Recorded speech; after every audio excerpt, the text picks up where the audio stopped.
Ladies and gentlemen, welcome to our third video. Politics is a game of numbers, and Edwin Sifuna has definitely beaten the game of numbers. When Edwin Sifuna was in Kitengela, there was massive support. Mwenyezi Mungu simama hapa Kitengela tarehe 15 mwezi wa pili mwaka 2026 nikiwa bado katibu mkuu wa chama cha ODM.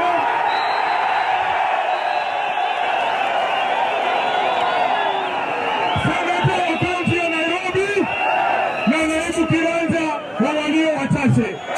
Unanijua? Unanijua? Mimi ni nani? Mimi ni nani? Vihiga, the same. Asante sana DJ. Asante sana Luanda oye. Luanda oye. Nipungie mkono kama unaniona pande hii. Hapa katikati mnaniona. Huko juu kwa Strands mnaniona vizuri. Mwanambo nanga mlaiba anabepwe. Mnaniona vizuri. Mnaniona vizuri. Mimi ndio Sifuna. Kwa maombi yenu na kwa mapenzi ya Mwenyezi Mungu nasimama hapa Luanda leo nikiwa bado katibu mkuu wa chama cha ODM, seneta wa kaunti ya Nairobi na naibu kiranja wa walio wachache kwenye bunge la Senate Kisumu. Haya, Jothurwa untie. Huko juu mnaniona vizuri. Hapa mnaniona vizuri. Nyinyi kina nani? Nataka mseme wasikie hapa ni wapi? Hapa ni wapi? Not forgetting Narok, massive support. Linda Mwananchi leaders in Narok were caught up in a standoff with the police who attempted to disrupt their meeting. Despite sustained attempt by police, including lobbing tear gas at the crowd, the rally went on. Hatutauziwa uoga katika nchi yetu. Katiba inaturuhusu kufanya mikutano.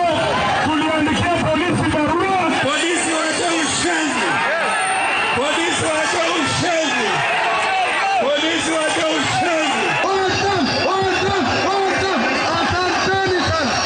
Babu Owino, hapa ni nyumbani. Angered Babu and Sifuna accused the government of frustrating them during their Meet the People tours.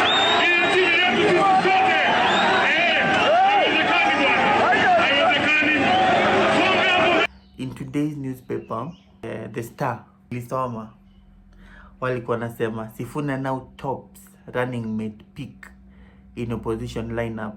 Orange Party SG edges out Natembeya, Eugene and Matiang'i in early proposals. That means he has massive support.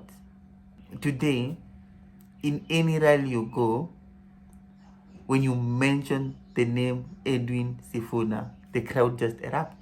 It happened to Rigathi Gachagua when he was in Kajiado. Mimi nitaungana na Wakenya wenzangu Stephen Kalonzo Musyoka, Dr. Fred Matiang'i, Eugene Wamalwa, George Natembeya, Martha Karua, Justin Muturi, Cleophas Malala, Senator Ole Seki, Muhammad Ali, another Kenyans of goodwill, Edwin Sifuna, Babu Owino, and Kalonzo Musyoka when he was in Malindi. Atakuja pia Bwana Fred Matiang'i wa chama cha Jubilee. Atakuja pia ndugu yangu Eugene Wamalwa, leader wa DAP Kenya. Atakuja Justin Muturi aliyekuwa Attorney General wa Kenya na waziri na hata na speaker. Atakuja pia Sifuna. Gen Z hai. Hizi fanya hizi vitu zote alafu I go back to the Senate. Edwin Sifuna has to go for the presidency. All in all, Sifuna is now the enigma of Kenyan politics.